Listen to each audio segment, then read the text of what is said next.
Habari. My name is Shenina Mangula, and this is Inside Industry Tanzania by CTI, the voice that drives industrial transformation in the country.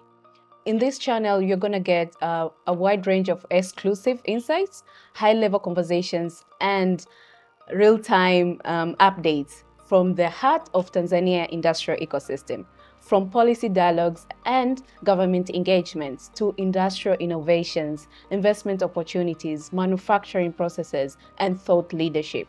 We connect manufacturers, government, policymakers, and partners from around the globe to shape Tanzania industrial. Now, if you want to understand where this industry is going, this is the room to be in. And today we are joined by Bhavesh Chandaria, a certified practitioner in the globally recognized Blue Ocean strategy. And what we're going to unfold today is how these companies are going to get out of the crowded market and create their space of their own. And this is ahead of the training we're going to have CEO Founders Blue Ocean Strategy Workshop on the 19th at the 4 Points by Sheraton Hotel. More details are going to be found in the description down below. Mr. Chandaria, habari. Habari yako nzuri sana. Okay, karibu, please. Let's tell us about who you are, what you do, and more on the Blue Ocean strategy. What is it? And because I think most of us are going to confuse it with the blue economy. So tell us more on the Blue Ocean strategy and yourself, sir. Thank you so much. Thank you so much, Hamima. It's a lovely job CTI is doing for the industry and the country, Tanzania. Thank you. I think Tanzania is on the cusp of major breakthrough, and the growth potential is to be realized. I'm Bhavesh Chandaria. I'm a certified Blue Ocean strategy practitioner, and I'm also a leadership coach, youth and women emancipator. I love Africa, and thank you for having me. Thank you for organizing this workshop. Blue Ocean strategy deals with working smart. What has happened today is quality is given. There is no difference between the quality, which is so huge, between product A of company A and product B of company B. All right. There is oversupply. Okay. Then the demand. And customers do not care so much for loyalty as much as they care for the price. So it's a price fighting war. It's very fierce. It's bloody and very harsh competition. So what baffles the founders in hyper competitive markets, left to itself, customers who are also pressured because of their pocket size, they go to where there is a promotion or there is a lesser price. And with the supply exceeding demand, the companies are left with no profits. So Blue Ocean strategy creates rather than competes. It innovates rather than imitates. So Blue Ocean strategy is sets of frameworks, techniques, when put together, it creates an uncontested market space. Rather than having a bloody red ocean full of blood with finite boundaries of market, we have an ocean of blue opportunities, and where you redefine the industry norms and you get a lead against the rest of the competition in fierce pursuit to serve customer better. Okay. So that is Blue Ocean strategy. It cannot be summarized in a 2 minutes interview. Almost 4.4 million copies of the books have been sold by W. Chan Kim and Rene Mobon. And I have been observing Blue Ocean strategy, and I'm a student of Blue Ocean strategy for now nearly 15 to 16 years. And there is another concept which is also applicable to Africa and Tanzania called Blue Ocean economy. It deals with the economy of the oceans and the wealth over there and how to realize that. This is not it. This is about forming your business or your organization strategy to outbeat or just not play the competition, make competition irrelevant, and create a lead time. It's not only about winning, it's about dominating. Okay, that is an interesting insight. Now, why do you think African companies, or mainly Tanzanian industry, need to practice the Blue Ocean strategy right now? First question is right now, and why industry? First of all, not only industries, organizations, non-profit, even organizations like CTI, schools, they need to practice blue ocean strategy because the investments are already done.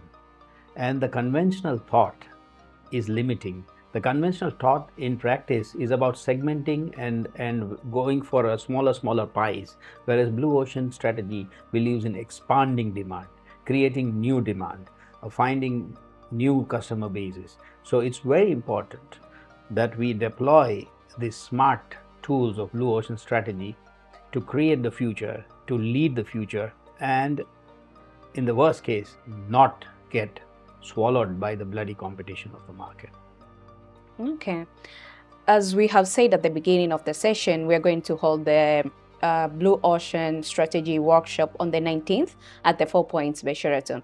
Now let's tell the people who will attend, the industrialists who will attend the workshop, what kind of tools or mindset will they leave with at the end of the session?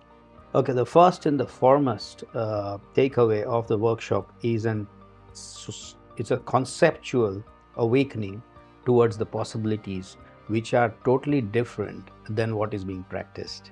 So they'll go with the cognition of various other opportunities. They'll also go with case studies where it has been implemented. And each case study would highlight one or two aspects of the Blue Ocean's many frameworks. Okay. And they'll also go with confidence and know-how of what it takes to think differently and what are the simplistic and profound tools and how to use them.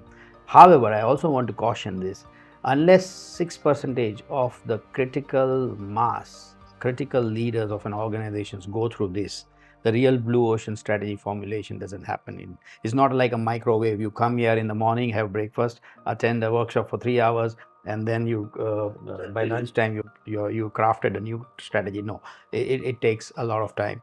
But this is the first good step to get them the confidence and conviction that yes, here's a set of toolkits available which can be deployed fit to the context.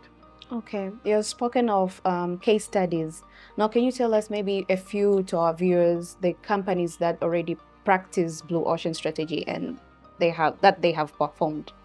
Oh, there are many. There are many case studies. There is a jail in Malaysia that practice Blue Ocean strategy. There is a charity organization in UK which has been practicing Blue Ocean strategy for decades and half, I believe, and nobody's able to compete that.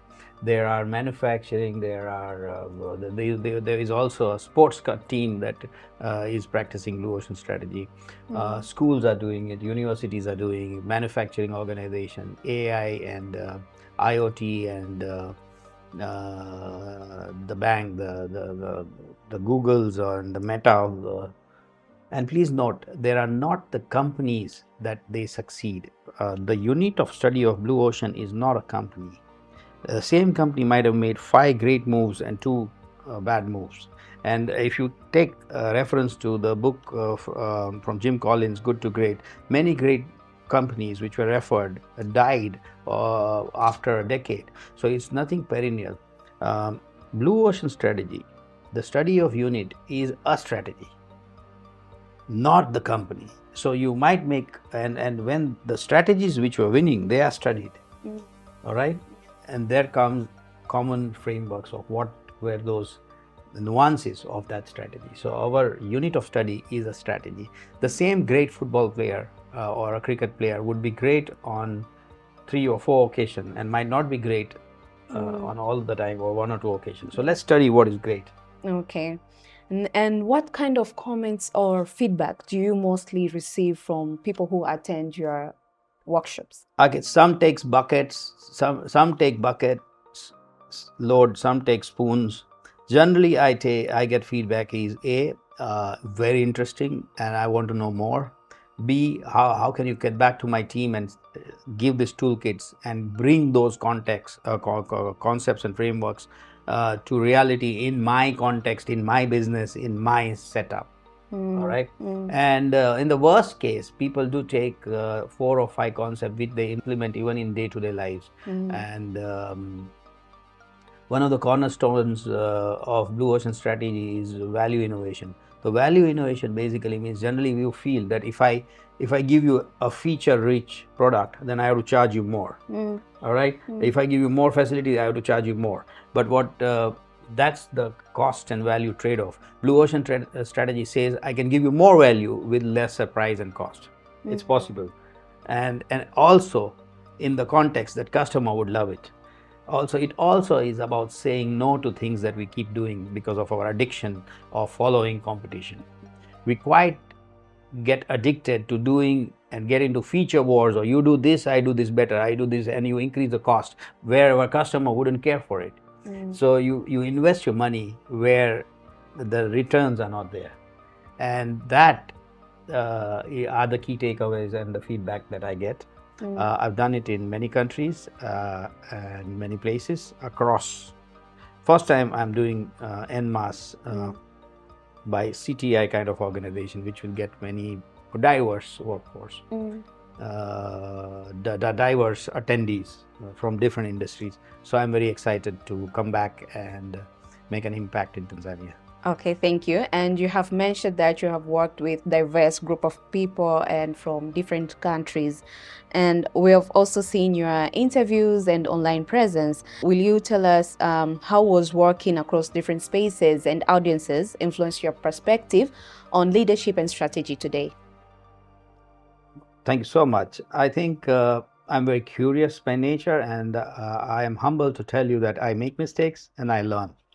And Africa has so much to teach you. While these principles, which are global in nature, are immutable, they're applicable everywhere, but not in the same context or intensity.